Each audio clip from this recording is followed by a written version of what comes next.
हजुरहरुकै कुमारी आमा। मैले आज इन्द्र चुक्कु लस्सीको रेसिपी लिएर आएकी छु। सुरुबाट अन्तिमसम्म हेर्दिनु होला है।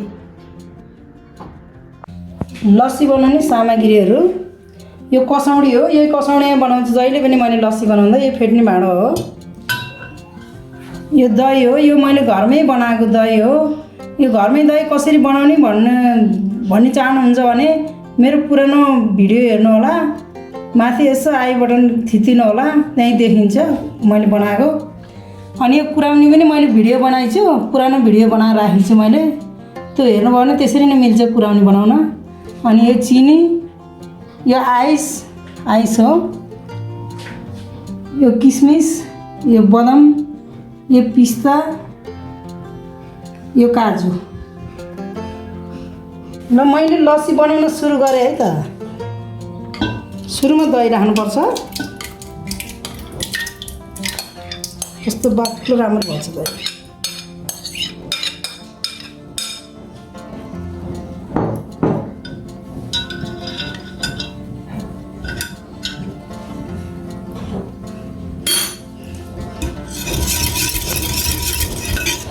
यो दहीलाई मजाले फिट्नुपर्छ। फिँजा आउने गरी फिट्नुपर्छ।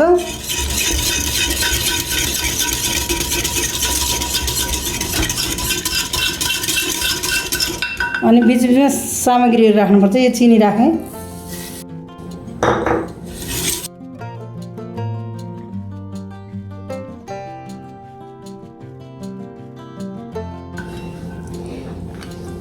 यो आइस मैले तिनवटा यत्रो सानो सानो ढेका तिनवटा राखेँ।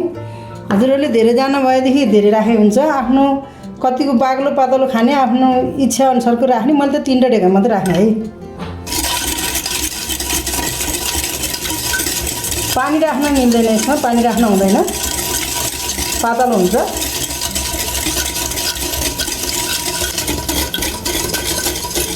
पानीको सट्टा हामीले आइस राख्छौँ। हजुरहरूले पातलो बनाउन मन छ भने अलि धेरै आइस राखे हुन्छ, नत्र बाक्लो बनाउन मन छ भने यसो एउटा दुईवटा मात्रै आइस राखे हुन्छ। यो चिसो पनि बनाउने काम गर्छ, शीतल पनि बनाउँछ।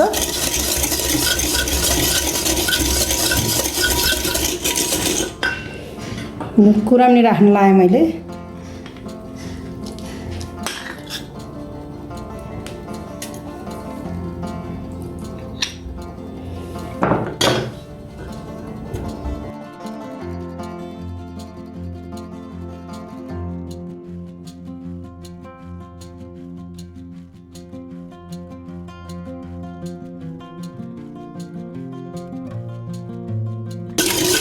फिजाउनेसम्म घोल्नुपर्छ यो। त्यसै त हाम्रो बाक्लो दही झन् पुऱ्याउने हाल्दाखेरि झन् बाक्लो भएको छ। अब 2-3 मिनट मैले घोलिसकेँ। आज 2-3 मिनट घोलेपछि तयार हुन्छ हाम्रो लस्सी।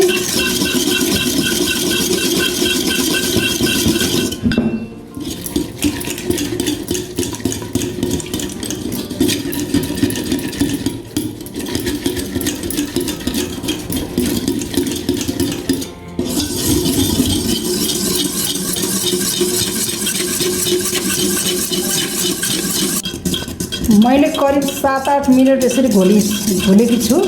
राम्रो फिँजा आएको छ। हाम्रो दही बाक्लो भएको हुनाले अलि ढिलो फिँजा आयो। हजुरहरू पातलो दही भयो भने छिटो फिँजा आउँछ। करिब अब तयारी भइसक्नु लाग्छ। फिँजा आएको छ राम्रो। हाम्रो लस्सी तयार भएको छ। अब मैले पस्कन लागेको छु है त।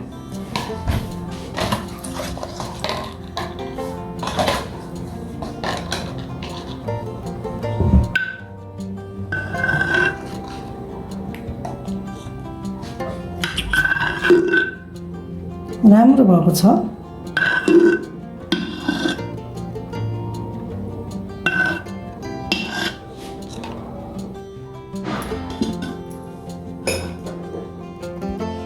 गिलासमा मैले दही पस्किसकेँ।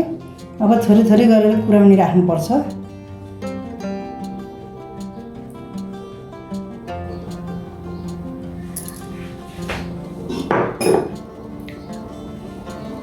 काजु भयो, किसमिस भयो,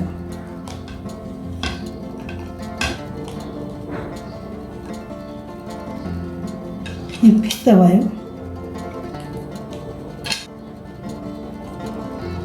बदाम भयो।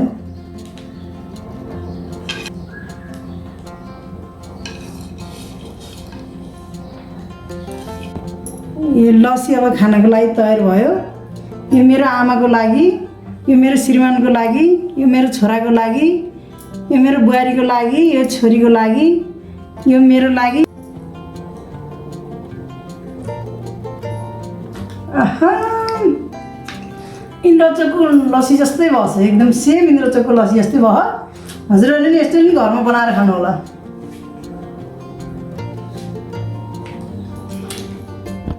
आजको रेसिपी हजुरहरूलाई कस्तो लाग्यो? यस्तै लस्सी बनाएर खानु, साह्रै स्वादिष्ट हुन्छ यो गरम महिनामा। हजुरहरूले मेरो भिडियो हेरिदिनु भएको, मेरो भिडियोलाई लाइक, सेयर, सब्सक्राइब गरिदिनु भएको धेरै धेरै धन्यवाद हजुरहरूलाई। फेरि अर्को भिडियोमा भेटौँला।